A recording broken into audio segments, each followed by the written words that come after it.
Yes, Garrard McClendon Live starts right now. You know, every day we are bombarded by thousands of images and advertising, reality TV, news, and sitcoms. Print, internet, and other forms of electronic media proliferate our lives by the second. And with the saturation of mobile phones, social media is right at our fingertips. Is this good or bad? My college professor, Dr. Alexis DeVoe, once said that all images and media are for a purpose, be they good or evil. So, do we consume media actively, passively, or indifferent?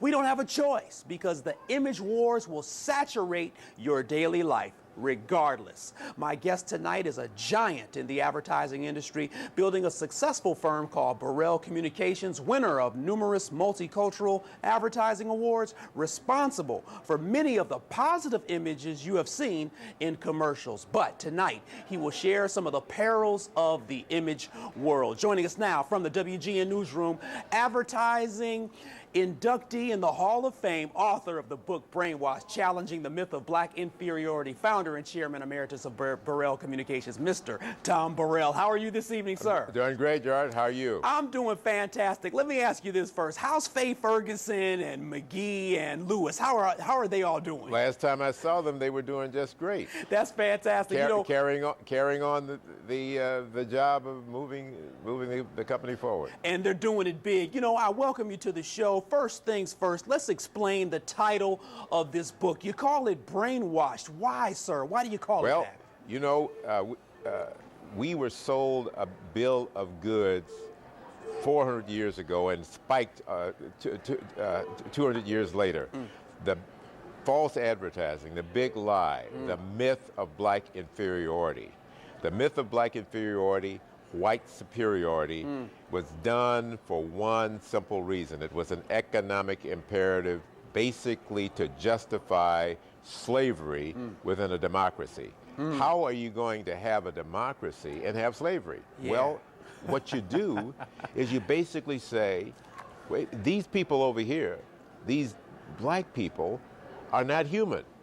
They're inferior. They're not as good as. Therefore, we can then say all men are created equal and get away with it. Okay, so this. And that's the beginning of the building of the myth of black inferiority. Okay, so the 320-page book that you put together, which is a tour de force, I've read it.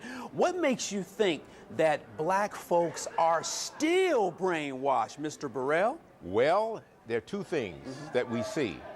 We see the acting out of the brainwashing in the media constantly. We are bombarded with negative images of ourselves. We respond positively to those negative images. We have our own people carrying those images. That's one sign that we're brainwashed. Then we look at the results. We are still at the top of the bad list. We are not performing. We are not performing in the area of education. We are at the top of the list for incarceration. We're at the top of the list for infant mortality. We are at top of the list for homicide, mostly black on black homicide. Yeah. So you connect those dots and you see that it's not working. We are making jokes about our pathologies. Okay, you know what? Let's get right into it now. And I want to start putting some of these images up as well. I know in your book you say, you know, black people aren't dark-skinned white people. I want to go straight to some quotes in your book. You cite BET, hip-hop, and comedians. I'm looking at right now. You also mentioned Maury Povich and Omarosa. First things first, though, I want to look at Vogue magazine, that cover with LeBron James and Giselle, the supermodel. A perpetuating image of negativity. What does that mean to you, Tom Burrell, author of Brainwash? Look at that cover, then look at the poster of King Kong.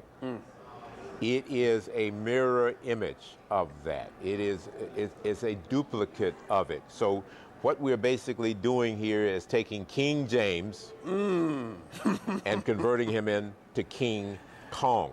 And we're perpetuating the image of the black brute, the black stud.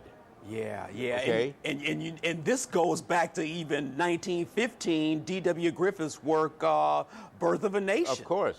Of course. My God. It's the same storyline that gets carried out throughout our history. The only difference is that at some point in our history, we started to take it over and say, okay, you don't have to play that role anymore. We will play that role.